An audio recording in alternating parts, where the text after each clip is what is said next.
Listen, boys, we lost last week. It wasn't a good look. We're 1-1 now, and the Brody bet is coming along a little nicely because he is 0-2.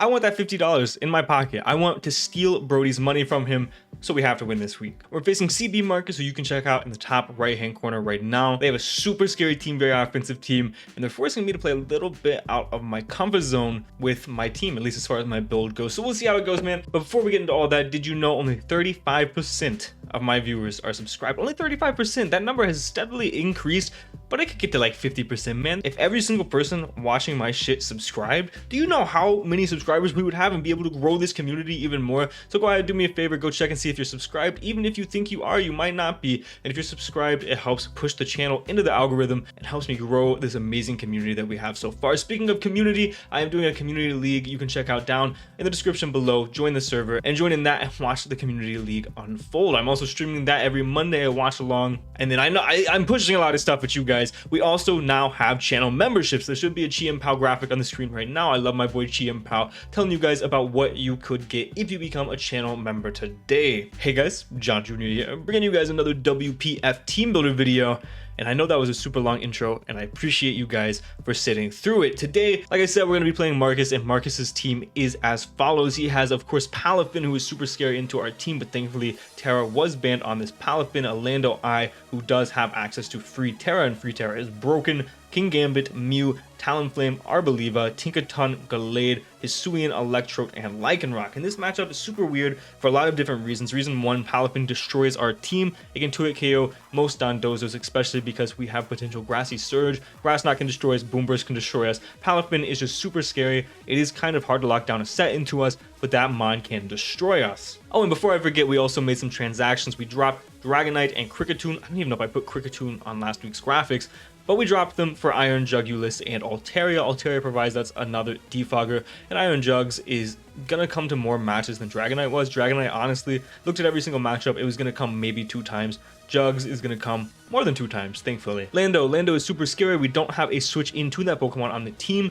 and is actually one of the primary reasons why I think Hyper Offense does better than Balance in this matchup. We can't really play Balance into the Lando, but I do think Lando is kind of locked into a couple of moves. Needs Earth Power, needs Sludge Bomb, and needs Terra Blast, of whatever type they decide to be. I've given up guessing. I'll be honest, I don't know what the hell type this Lando could be. There's a whole lot of different options that I think do so well into us. Obviously, offensive waters I think do well into us. Could be electric for the Dondozo, or for the same reason could be grass to try to abuse our Rillaboom. There are a lot of good options. I don't think there's any wrong options really, unless you choose like bug or rock. I think any standard type of landers, even flying, like they just do super well into us. As for the other Pokemon, it's a little hard to guess what Pokemon he's gonna bring. I do think Talonflame has to come. I think Talonflame offensively pressures us really well, and also has defog, which is super important into a team that has a lot of hazards such as our team. I think Tinkaton probably comes. Tinkaton is good in a lot of situations. It helps versus Iron Jugs as well as Rillaboom, and obviously Hoopa-Unbound depending on what Terra type we go. So I think Tinkaton definitely has a place here.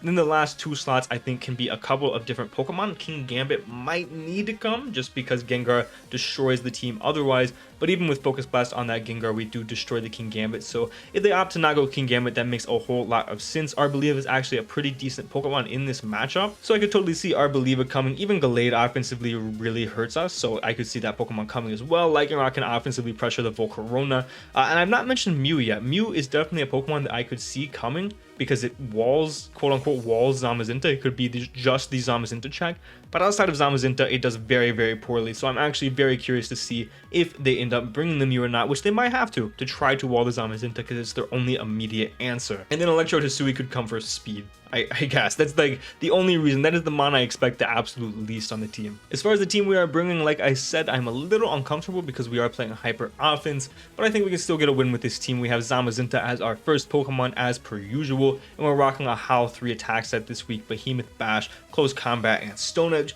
Dual Stab does really, really well into the matchup. Behemoth Bash actually does almost as much to the Mew as Crunch, and I expect the Mew, if it comes to be Colbur, regardless. And then Stone Edge is just there to be able to OHKO the Talonflame, which could be otherwise a Pokemon that could be really annoying for our Zamazenta. This is going to be the late game win con. I'm going to try to play really conservatively with Zamazenta. I hopefully put it in a position to where it doesn't have to be used as a defensive pivot, as it has the past few weeks, and it's been a little bit annoying and tedious trying to win with this Pokemon when it's also a defensive pivot. So I've tried to make it solely the win con this week, only coming in whenever it's time to win the game. We have 16 HP, 196 attack, 56 defense, and 240 speed Jolly. With this investment, we can live a Palafin Wave Crash if they are adamant banded after rocks, which should only be 3% because of our Zamazenta form, excuse me. We can outspeed the Talonflame, and then we went the rest into attack. As per usual, the Pokemon that follows Zamba is going to be Hoopa-Unbound. This week we are going to be Scarf once again with the Terra Water. Terra Water to try to soak up hits from the Palafin, and this is going to be our primary breaker. Hoopa's speed tier really sucks and really struggles in this matchup, and blocking into a move is really tough as well. I really debated a couple of different sets here, but ultimately I decided Scarf is probably going to be the best option. We have a couple of different moves here, all of which are going to be very hard to lock. Hyperspace Fury is going to be the most spammable, obviously not the best resist to Hyperspace Fury. Fire Punch is there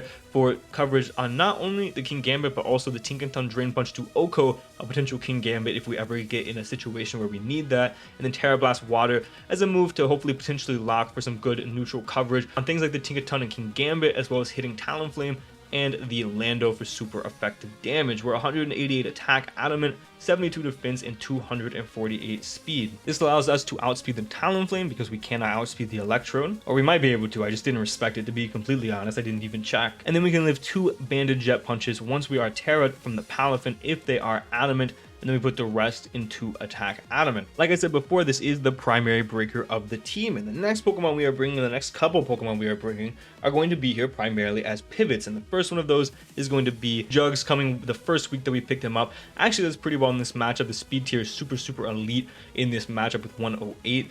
The access to U-turn and forcing and things like the Tinkaton and chip on that Pokemon is going to be very crucial. We have U-turn, Dark Pulse, Hurricane, and Fire Blast. Dual Stab is pretty unresisted. Dark Pulse hits pretty much everything, and it's kind of realistically the only move that we needed. I decided to also go Fire Blast to hit both Tinkaton and King Gambit, and then Hurricane just in case Dark Pulse is not strong enough to pick up those KOs. Or 56 HP, max special attack, and 200 speed Timid. This allows us to outspeed the Lando I, as well as just simply going max special attack with the rest of the HP, because this is primarily used as a pivot. I had a lot of trouble finding anything that it needed EVs for to live. Ideally, this Pokemon is not going to be taking a lot of hits. It's just primarily going to be clicking U-turn, and then when the time is right, clicking on attack move. And we are heavy duty boots because I am very scared of hazards this week. Our next Pokemon is going to be another Scarfer, another pivot, and that is going to be Rillaboom. U-turn, Woodhammer, knockoff, and facade. U-turn is great momentum in this matchup. Woodhammer is barely unresisted. Knockoff to knock off things like a potential Talonflame's boots,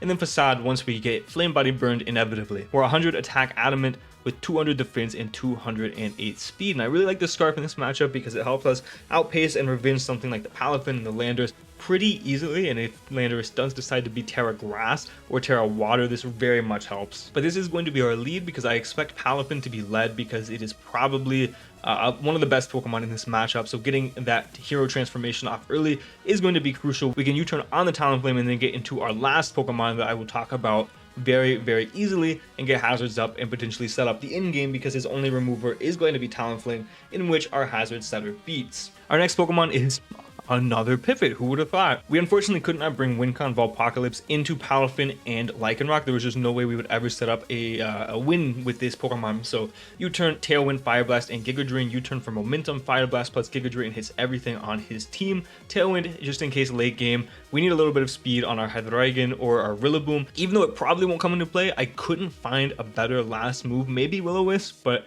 the Pokemon that really switches into this is going to be Talonflame, and we didn't have a great move to hit into that other than U-turn. So Tailwind is really just a last ditch effort. We are of course heavy duty boots on this Pokemon with the Flame Body, with 32 defense, 224 special attack, and then max speed Timid to speed tie a potential Palafin. And that is just in case he is banded and locked into something like Wave Crash. We can potentially win that speed tie. We can live a 5 allies dead, max adamant King Gambit Sucker, and then we went the rest into special attack. Again, this is kind of just a pivot. It's also here because we struggled with breaking things like the Tinkaton and King Gambit otherwise. Otherwise, I would have probably put Gengar in this slot to help Hoopa break. And then our last Pokemon going to be crucial to this team. We have Big Lumps coming once again, and we are just going to be Stealth Rock Spikes Rapid Spin, and Rock Tomb with the heavy duty boots. This Pokemon comes in on Talonflame pretty much every single time. If they want to defog our hazards away, so be it. We get them up pretty easily with this Pokemon. We can also Rapid Spin with this Pokemon, and Rock Tomb is here instead of something like Flamethrower just to beat the Talonflame. This does provide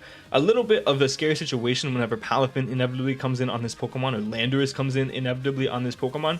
But at a certain point, if we have hazards up or Talonflame isn't brought, and we have hazards up, I'm okay with sacking this Pokemon. This Pokemon is literally just here to potentially get hazards up against a team that has very weak removal. And we also have the chance to burn the Palafin, obviously, with the Flame Body. We're 248 HP, 24 attack, 20 defense with an impish nature, 136 special defense, and 80 speed. We can live 2 5 allies dead, Kotao Cleaves from the King Gambit. We can Oko the Talonflame with our Rock Tomb. We can live a Chloroblast Specs in terrain if the Electrode is modest, so the absolute best move that Electrode can go for. And then we outspeed an Arboliva, just in case we need to just pick it off with a Rock Tomb. And that is going to be the team, guys. Again, I know I say this quite often. I'm like, this isn't the best team that I built. This team is not how I drafted this team to be played. This team is super HO, but I drafted the team to be more of a balanced team.